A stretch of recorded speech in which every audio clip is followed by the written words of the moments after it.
Hey, most of the people in the hobby, they treat this like a casino. They're ripping case after case, hitting absolutely nothing while the companies like Topps and Panini make all that money, right? Let me show you how I treat it a little bit more like a business so that way you can build your PC, get it paid for by the hobby, make a little bit extra on the side without actually losing your spouse or your house at the end. So you just made $1,000 flipping a card. Good for you. What do you do now? Do you blow it all on some wax? Do you grade everything in sight? Do you stack your favorite player? Like me, it would be Drake May because they're going to the playoffs this year. Playoffs? Let me show you exactly how I break it down so that every dollar has a job. Now, too many people treat this hobby like a casino. Cardinal rule is to keep them playing and keep them coming back. The longer they play, the more they lose. No plan, no budget, just vibes. But if you want to grow your collection and your wallet, you need a hobby finance plan. So here's mine. Now getting down to the brass tacks. And by brass tacks, I mean taxes. First 30% of it. You don't own it. It's not yours. Send it to a separate bank account because it is Uncle Sam's and it will save you a headache later. Point, break, period. Do not argue with me. You can argue with me. It's okay. If you think otherwise, like, comment, subscribe down below. All right, so next 20%, that's where things get a little different, right? So for somebody like me, I am trying to create a side hustle or something maybe a little bit better or bigger a little bit later on, so something I can scale. But for me, it could be reinvesting into that side hustle, albeit new microphones, lighting, cameras, or even wax, right? Because if I'm making content, it's not just like this. I like to open up things for you and do product reviews and kind of a little bit of the chase, you know what I mean? Because I am a dad and I do spend a lot of time at work and my kid with my wife, and sometimes I just need a little bit of a rush when it comes to, having to chase a card, which I never get because, see this video.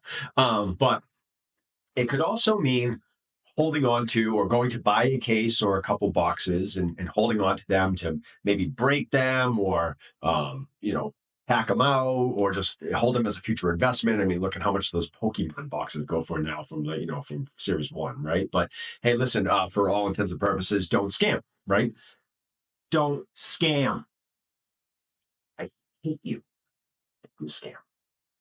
Just gonna put that out there.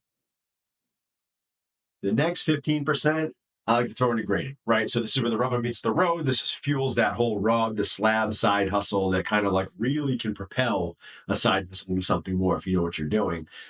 I personally only grade with Arena Club for the most part. There's actually some things that Arena Club won't grade, and that's something we'll get into in another video. But it's cheaper, faster, 1,000,000,000% more transparent. I have had full-on conversations with people from their product team and from their grading services. Like, they're the ultimate in transparency. That's why I go with them. Grade with whoever you like. Just know the pros and cons. Also another video coming later. So now we dive into a little bit of the realm where the PC kicks in. Okay, so now we're talking 25% to singles or raw graded cards. Here's where the flip happens. Low pot parallels, injured stars, off-season buys, underpriced PSA 9s, especially if it's for your PC. All of that is fair game. But who are you collecting? Let me know down below. Buying, selling, trading? Let me know. I'm on Arena Club, I'm on eBay. Hook it up. All right, so finally, 10% of the money, but 100% of the joy, right? Your PC. You want to collect what you love. And if you don't have a collection and you're just doing this for money, yeah, it can be great. It can be a lot of work too, but like, you need to have some form of collection. Like, you need to have some heart and soul into this, or else you're not in it for the right reasons. You know what I mean? Like, do it for the kids.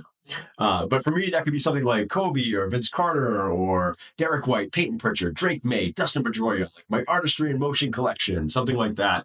It could be my wife, Lorcana, Disney Genesis, which is way too freaking expensive, or maybe Drew Holiday, her favorite player. It could be my daughter, who loves Pokemon, and her favorite's Flareon. Thank God it's not the most expensive Pokemon to buy. But like, The other thing you got to think about is if you're building a side hustle without content creation, or you're just flipping to fund your PC, you can shift these percentages.